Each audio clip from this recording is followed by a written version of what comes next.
On this episode of China Uncensored, beware for dog. Hi, welcome to China Uncensored. I'm your host, Chris Chappell. So, remember these chengguan I keep talking about? The urban management officials that treat human beings like they're animals? Well, you don't want to know how they treat actual animals. By the way, if you're prone to outbursts of righteous indignation, you might want to not watch this episode. Or actually, most of these episodes. This cute little feller is One-Eyed Jack. An English national who works at an international school in Beijing took him in.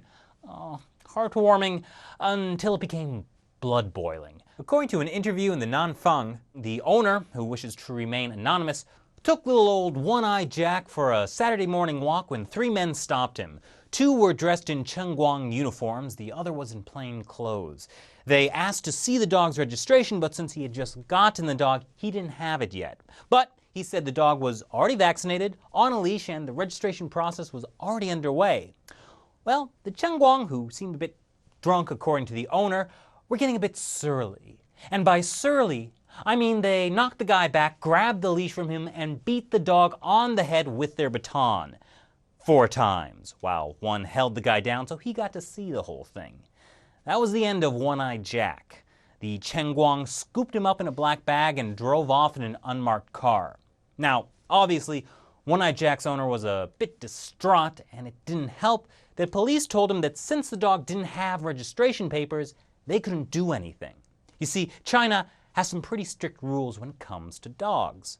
They need to be re-registered every year for about $160 the first time and $80 each year after. If you don't, they can be confiscated.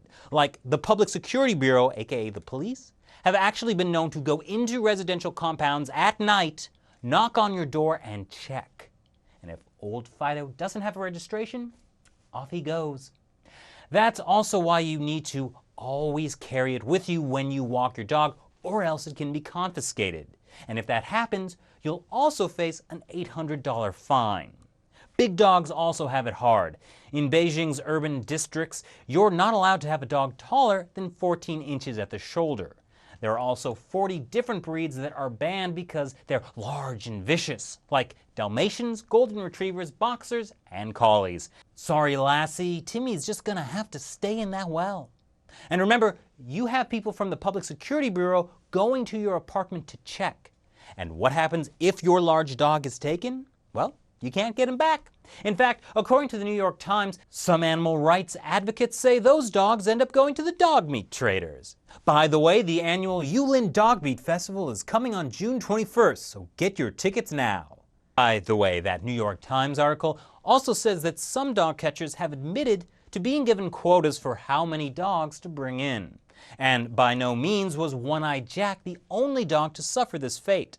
In 2013, a woman claimed that police had kicked a golden retriever to death while the owner looked on. Of course, after police detained this woman for a while, she admitted to making the whole thing up. What a liar. It's a dog's life in China, so what do you think? And what would you do if authorities tried to beat your pet to death in front of your eyes? Leave your comments below and subscribe. Also be sure to check out the Facebook and Twitter page. Once again, I'm Chris Chappell. See you next time.